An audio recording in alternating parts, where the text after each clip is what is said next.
नमस्कार दोस्तों। गुजरात के सूरत शहर में एक बहुत ही खुशहाल परिवार रहता था। ये सभी लोग किराए पर रहते थे। परिवार में पिता राजेश और उनकी पत्नी कविता और उनका एक बड़ा बेटा आरव और एक 10 साल की छोटी बेटी पायल रहती थी। ये 4 परिवार बहुत ही खुश थे और बहुत ही खुशी से अपना जीवन यापन कर रहे थे। तो एक दिन इनके पिता जो है उसी शहर में बाहरी इलाके में एक मकान खरीदते हैं। मकान जो है थोड़ा बहुत पुराना था लेकिन इतना भी पुराना नहीं था, 2 मंजिला मकान था और देखने में काफ़ी सुंदर भी लग रहा था।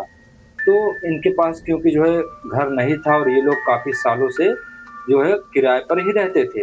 इनका जो है अब परिवार धीरे-धीरे बड़ा होने लगा था, तो एक कमरे में सही से सभी लोग नहीं रह पाते थे। इसीलिए उनका बेटा जो है बोलता था, पापा जल्दी से घर खरीदो, हमें जो है नए घर में रहना है, मुझे पढ़ाई करने में दिक्कत होती है और सब कामों में बहुत सी दिक्कत होती है। कमरे में अगर 4-5 लोग रहें छोटे से कमरे में शहर में, आप लोग खुद जान रहे हैं कितना दिक्कत होता है। तो फिर उसी के चक्कर में राजेश जो है ये मकान खरीदते हैं और सभी लोग मकान को लेकर के बहुत खुश हो जाते हैं और अगले दिन सभी लोग उस किराए के घर को छोड़ कर के ट्रांसफ़र हो जाते हैं नए घर में। तो जब नए घर में आते हैं तो उसकी राजेश की बेटी पायल और बेटा बहुत खुश थे। उसकी बेटी छोटी तो बोलती थी, पापा इतना बड़ा घर है, अब इसमें मैं जो है दिन भर मैं इधर-उधर खेलूँगी, पढ़ूँगी, कुछ भी करूँगी, कोई कुछ नहीं बोलेगा।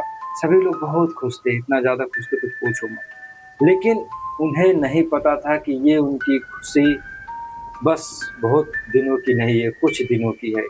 इन्होंने जो घर खरीदा है शायद उनकी ज़िंदगी का आखिरी ये घर है।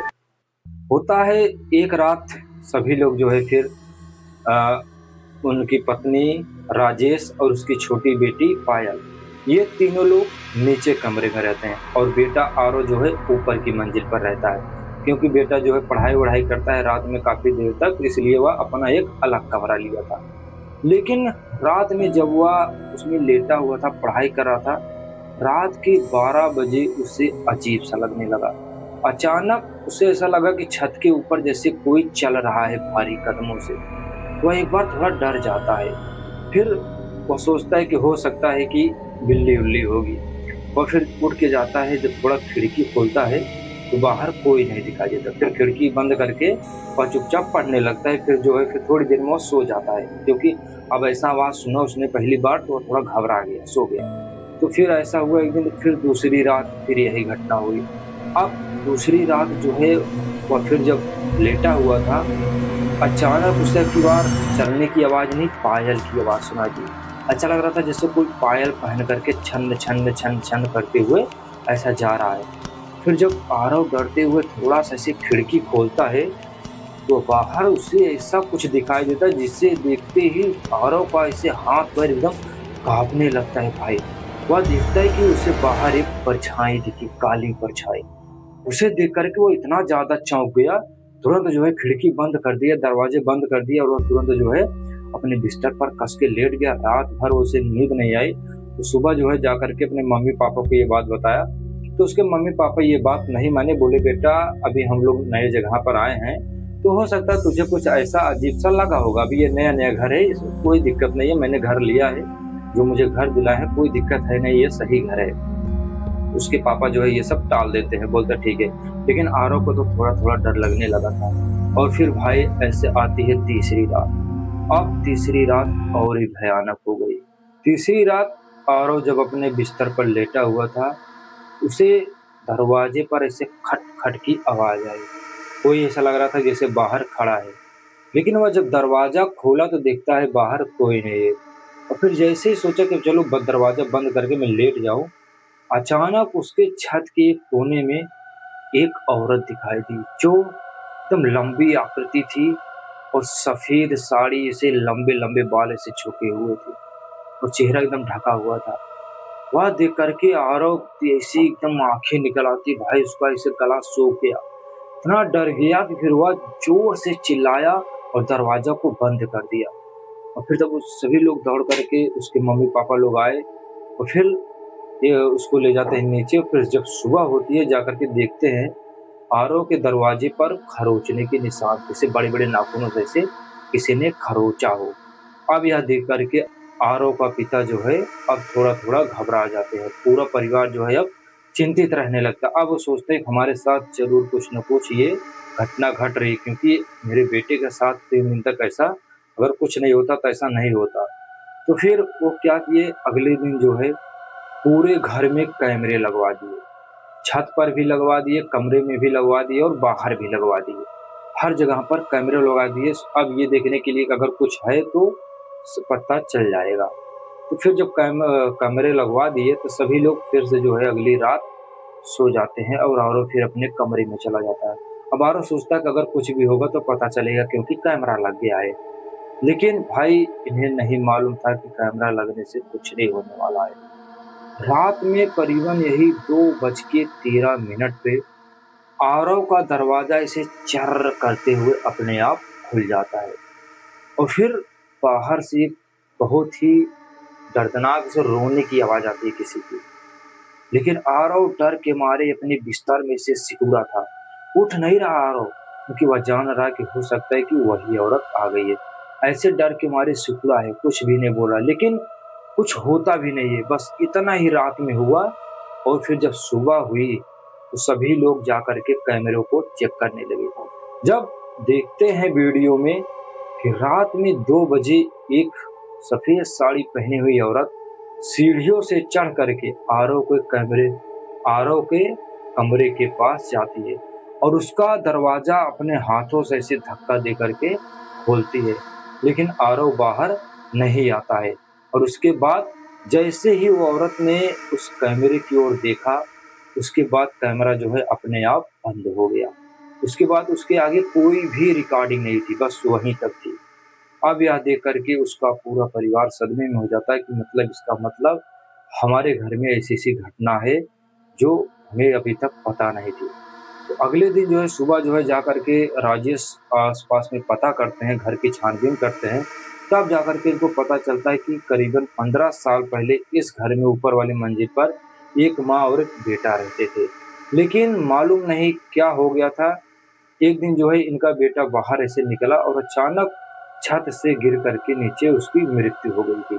और उसकी माँ ये सदमा बर्दाश्त नहीं कर पाई और घर में कमरे में उसकी भी मृत्यु हो गई। तभी से लोगों का कहना है कि इस घर में कोई नहीं आया और इस घर का जो मालिक था वह जो है घर आपको बेच दिया और तभी से यहाँ पर अजीब-अजीब घटनाएँ घटती थी।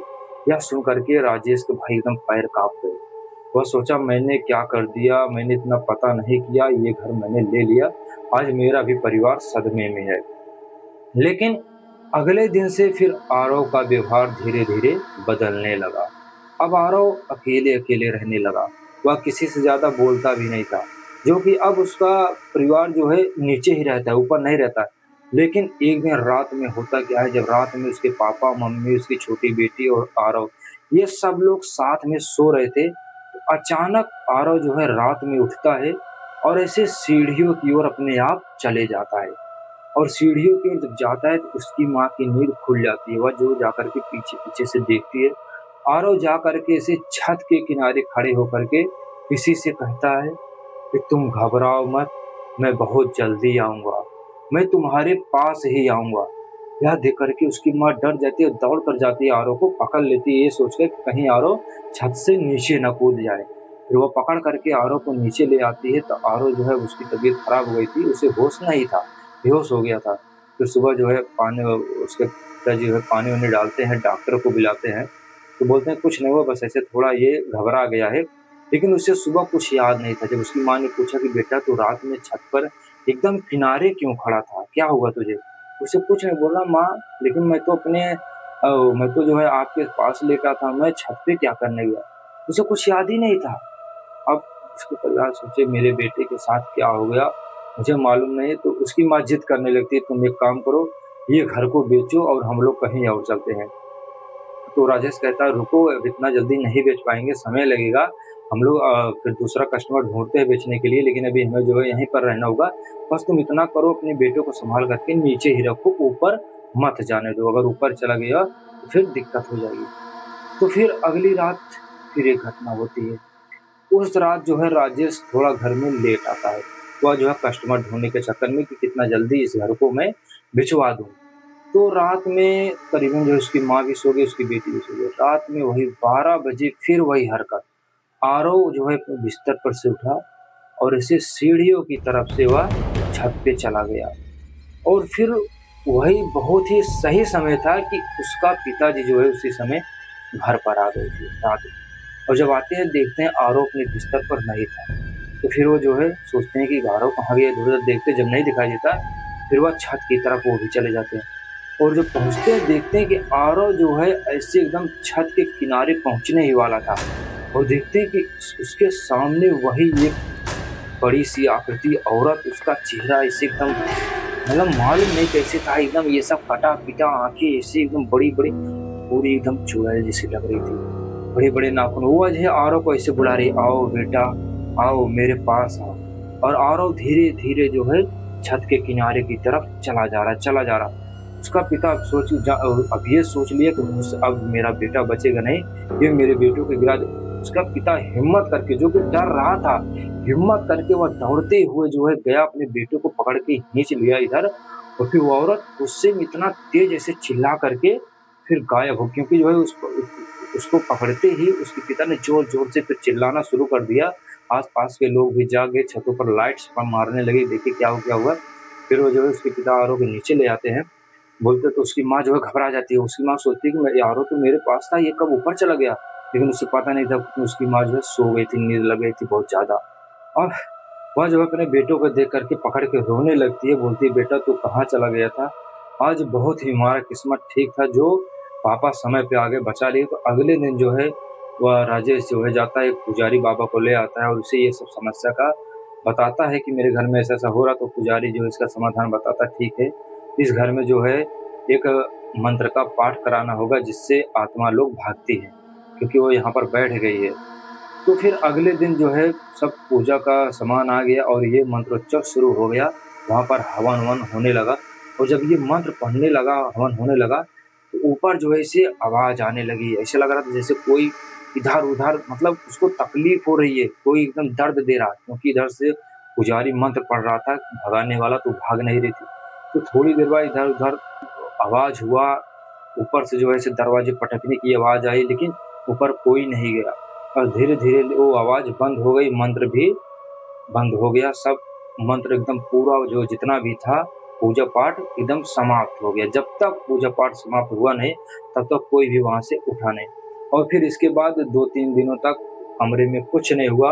और 1 हफ्ते बाद जो है इसके पिताजी ये घर को बेच देते हैं। और फिर ये सब लोग, चारों लोग जा करके दूसरी जगह पर शिफ्ट हो जाते हैं, एक अच्छे घर में रहने लगते हैं, जहाँ पर सही घर था जो उसके एक रिश्तेदार ने दिलाया था। तो तब से जो है वहाँ से आने के बाद इनके परिवार के साथ कोई घटना नहीं हुई। तब से जो है आरव और उसकी बेटी सभी लोग एकदम अच्छे से रहने लगे। तो दोस्तों ये थी सूरत की ये घटना। अगर आप सभी लोग कभी भी जाते हैं नया घर लेने के लिए तो पहले बहुत ही अच्छे तरीके से जाँच-कारी कर लें। यह घर कैसा है, कैसा नहीं, कौन पहले रहता था, क्या घटना हुई है, सब कुछ पता कर लें, तभी जा कर के घर खरीदें। तो दोस्तों अगर आप सभी को वीडियो अच्छी लगी तो वीडियो को लाइक और हमारे चैनल को सब्सक्राइब कीजिए। और मिलते हैं बहुत जल्द अगले रहस्य के साथ में।